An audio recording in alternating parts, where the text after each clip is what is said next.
여러분 안녕하십니까, 강신업 변호사입니다. 우리가 지금 나프타 부족 이거 난리 났습니다. 지금 오일 쇼크가 아니라 나프타 쇼크라는 말이 나오고 있는데요. 제3차 오일 쇼크 뭐 이렇게 부를 수도 있겠지만 그거보다 더 지금 문제가 바로 나프타라는 겁니다. 나프타가 없이는 말이죠, 소위 플라스틱 제품을 또 비닐 제품을 만들 수가 없습니다. 우리 세상은 말이죠, 지금 플라스틱 세상입니다. 비닐 세상이에요. 당장 종량제 봉투가 없으면, 의료용 장갑이 없으면 어떻게 합니까? 또 지금 플라스틱으로 만드는 것이 배달용 용기부터 시작해서 우리가 예를 들어서 밥을 갖다가 담아가지고 어디에 배달할 때 어디 담습니까? 지금 플라스틱 대란이, 아니 정확히 말하면 나프타 대란이 일어나기 시작했습니다. 가볍고 저렴한 데다가 튼튼하고 위생적이까지 한 소재, 그게 바로 현대 문명이 만들어낸 플라스틱입니다. 19세기 중반 처음 등장한 이 플라스틱 혁신적 소재는 코끼리 상아, 당구공 만들죠. 그리고 거북이 등껍질, 머리빗 만들죠. 깍지벌레 분비물, 도료로 절연제, 레코드로 쓸 수 있죠. 이 같은 천연 소재 자리를 대체했습니다.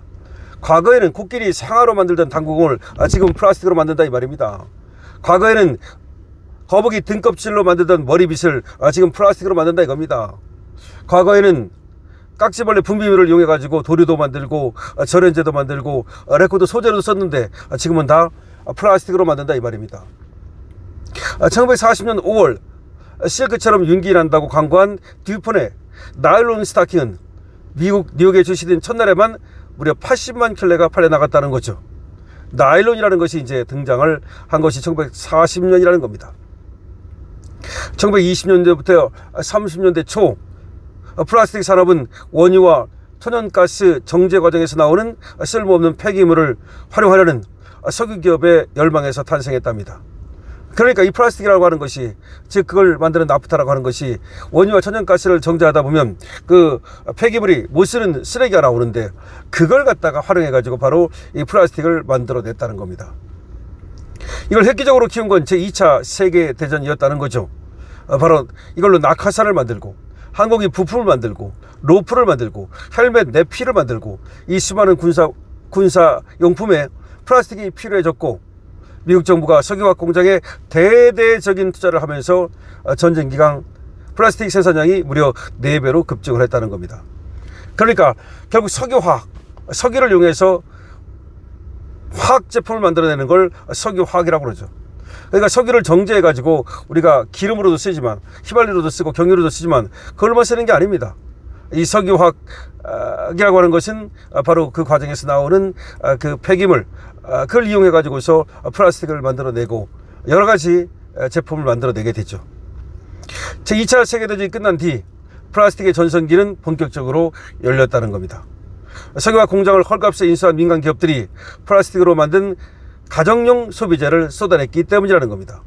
처음에는 플라스틱 이 사업이 말이죠, 군수품, 군사 용품을 만들기 위한 공업으로 출발을 했는데, 그 다음에 이것이 이제 전쟁이 끝나면서 민간 기업으로 탈바꿈하고 그 과정에서 플라스틱으로 만든 가정용 소비재를 만들어내기 시작했다는 겁니다.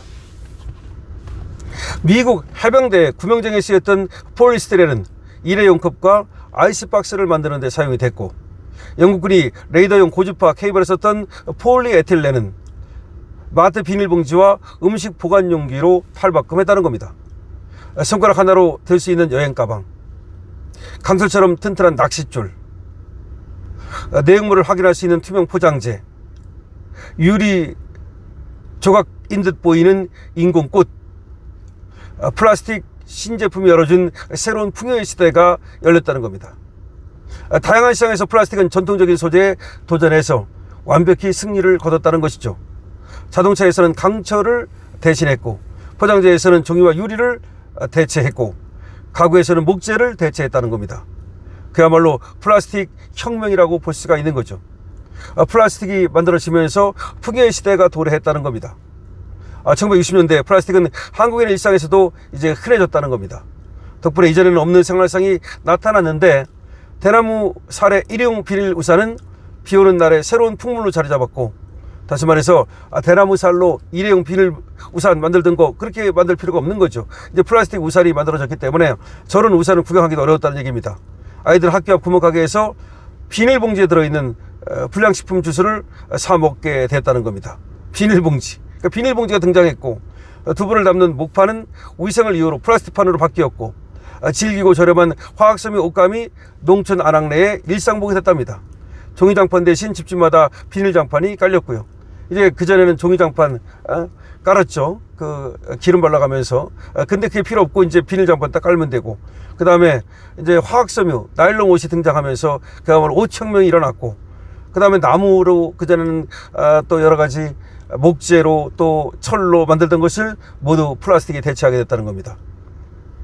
하지만 말이죠, 이렇게 플라스틱이 혁명적인 소재였는데 이 열광이 1970년대 의심으로 바뀌었는데 일부 플라스틱 제품에서 유해물질이 검출됐기 때문이라는 겁니다. 그러면서 이제 환경 호르몬에 대한 공포가 나왔고, 그러면서 플라스틱을 줄여야 된다, 이런 운동이 시작됐다는 거죠. 어쨌든 플라스틱의 이미지는 추락했지만 플라스틱 산업의 성장은 결코 꺾이지 않고 있다는 겁니다. 오히려 폭발적인 생산량 증가세를 이어가고 있는데 1950년대 200만 톤이던 전 세계 플라스틱 생산량은 2000년대 2억 톤을 넘어섰고 2024년에는 4억 6천만 톤으로 늘어났다는 겁니다. 2024년 현재 플라스틱 생산량이 4억 6천만 톤이랍니다. 이제 플라스틱은 거의 모든 생활용기에 스며들어 있는데 거의 뭐 플라스틱을 빼놓고는 그 무엇도 얘기를 할 수가 없다는 겁니다. 뭐 플라스틱은 칫솔로도 쓰이고 플라스틱은 또 물 마시는 통에도 쓰이고, 하여튼간에 뭐 레고를 만드는 데도 플라스틱이 쓰이고, 하여튼간에 플라스틱을 없이는 이제 살 수 없는 시대가 됐다는 겁니다. 어떻게 보면 플라스틱은 말이죠, 이제 현대 자본주의 체제를 뒷받침하는 필수 요소가 됐다는 겁니다. 값싸고 풍부한 이 플라스틱이 있었기에 자본주의가 필요로 생산과 소비가 끊임없이 확장이 가능했다는 겁니다. 자, 그런데 이란 전쟁이 이제 벌어지면서 그 평화롭던 플라스틱 세상이 완전히 지금 뒤집히고 있다는 겁니다. 호르무즈 해협 붕괴로 중동산 나프타 수입이 꽉 막혔기 때문이라는 겁니다. 나프타는 석유를 증류해서 나오는 액체입니다. 나프타는 석유를 증류해서 나오는 액체입니다. 한국을 포함한 아시아 국가의 석유화학 산업은 NCC, 그러니까 나프타 분해시설을 통해서 이 나프타를 분해해가지고 에틸렌과 프로필렌을 만듭니다. 이 에틸렌과 프로필렌을 만들고 이걸 가지고 다시 또 플라스틱을 만듭니다.